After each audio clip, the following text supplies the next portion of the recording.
Assalamualaikum warahmatullahi wabarakatuh. Kita lanjutkan sebentar sembari menunggu teh manis. Kalau ada pertanyaan dipersilahkan, kalau tidak ada kita baca sejenak. Ada? Tidak ada? Alhamdulillah tidak ada ya. Baik, berhubung tidak ada pertanyaan, saya ingin melanjutkan sebentar jarum panjang di angka 6 ya. Walahunna mithlul ladzi 'alaihinna bil ma'ruf. Di ayat ini menjelaskan tentang adanya keseimbangan dalam berbuat baik, bahwasanya Nabi Shallallahu Alaihi Wasallam pernah bersabda tentang penjelasan Rasulullah Shallallahu Alaihi Wasallam mengenai hak laki-laki dan perempuan atau hak suami istri. Ala innalakum ala nisaikum haqqan wali nisaikum alaikum haqqan. Istri punya hak atas laki-laki, laki-laki juga punya hak atas istri. Masing-masing punya haknya sendiri-sendiri.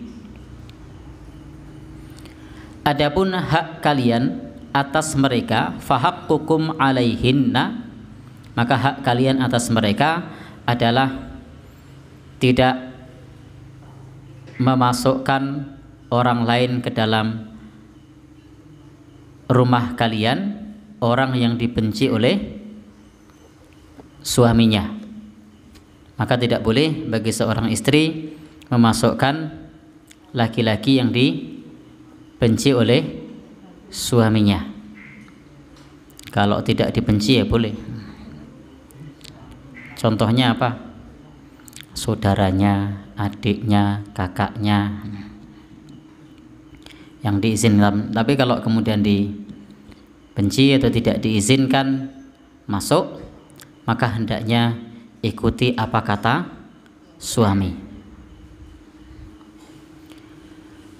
Dan ketahuilah bahwasanya hak mereka atas kalian, wa haqquhunna alaikum, hak istri dari suami adalah kalian berbuat baik kepada mereka fi kiswatihinna wa ta'amihinna, dalam pakaiannya dan juga dalam makannya. Jadi sandang pangan. Ini diantara yang dijelaskan oleh Rasulullah Sallallahu Alaihi Wasallam, bahwasanya pentingnya bagi suami istri itu saling memahami haknya masing-masing. Jadi saling memahami haknya masing-masing. Suami punya hak, istri punya hak. Suami punya tanggung jawabnya sendiri, istri punya tanggung jawab sendiri, sesuai dengan yang sudah digariskan oleh Islam. Maka bagaimanapun di dalam Al-Quran, laki-laki itu adalah qawwam, pemimpin, penopang bagi kaum perempuan. Maka kemudian Allah Subhanahu wa taala berfirman, walahunna mithlul ladzi 'alaihinna bil ma'ruf. Setelah itu kemudian firman-Nya, walirrijali 'alaihinna darajah, dan laki-laki itu memiliki satu tingkatan lebih tinggi dari perempuan.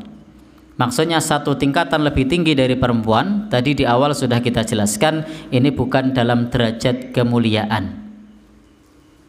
Maka di sini laisat darajah tasyrif, bukan merupakan derajat kemuliaan. Tetapi di sini adalah derajat taklif, derajat beban dan tanggung jawab. Maka suami atau laki-laki memiliki beban tanggung jawab lebih tinggi daripada istri atau daripada perempuan. Maka dalam Al-Quran, dalam masalah ini, derajat yang lebih tinggi itu adalah derajat tentang infak atau nafkah. Ini merupakan tanggung jawab laki-laki, tanggung jawab kepala rumah tangga. Adapun derajat kemuliaan, Al-Quran sudah menyebutkan inna akramakum indallahi atqakum. Sesungguhnya yang paling mulia di antara kalian di sisi Allah adalah yang paling bertakwa.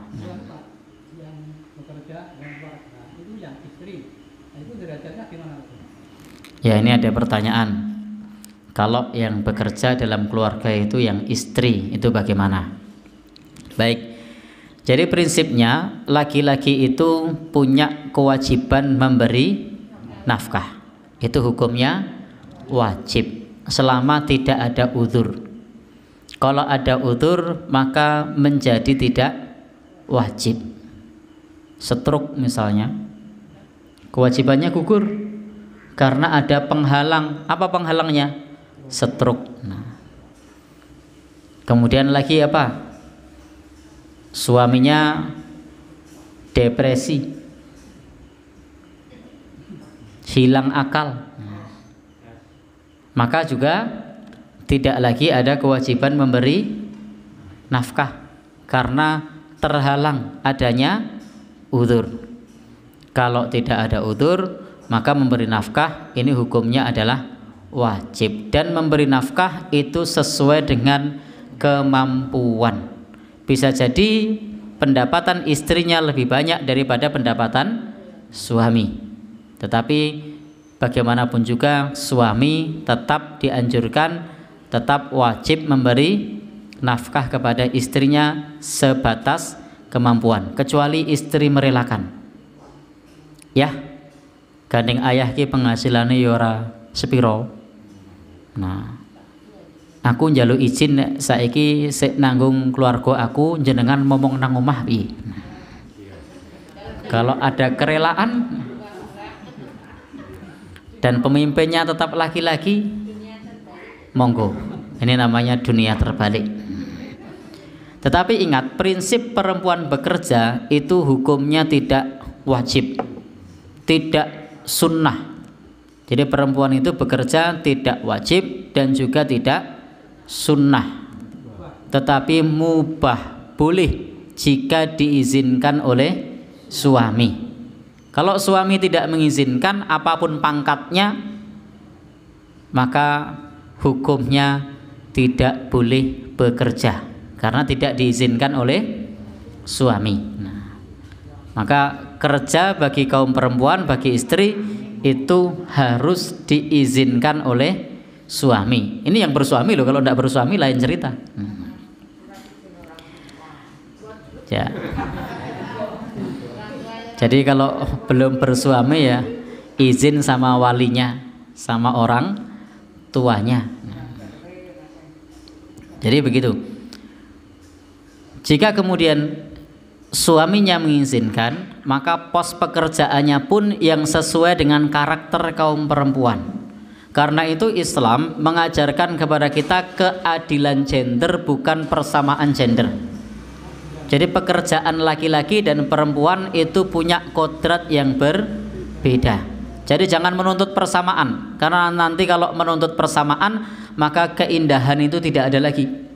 Yang perempuan itu mestinya lemah lembut, yang perempuan itu mestinya kepada suaminya itu lemah lembut, kemudian dia ngomongnya tertata, tetapi karena pekerjaannya kasar, karena biasanya mecahi watu, karena biasanya ngeruk pasir, karena jadi petinju dan seterusnya, maka fitrah keindahan perempuan itu jadi hilang, lemah lembutnya jadi hilang.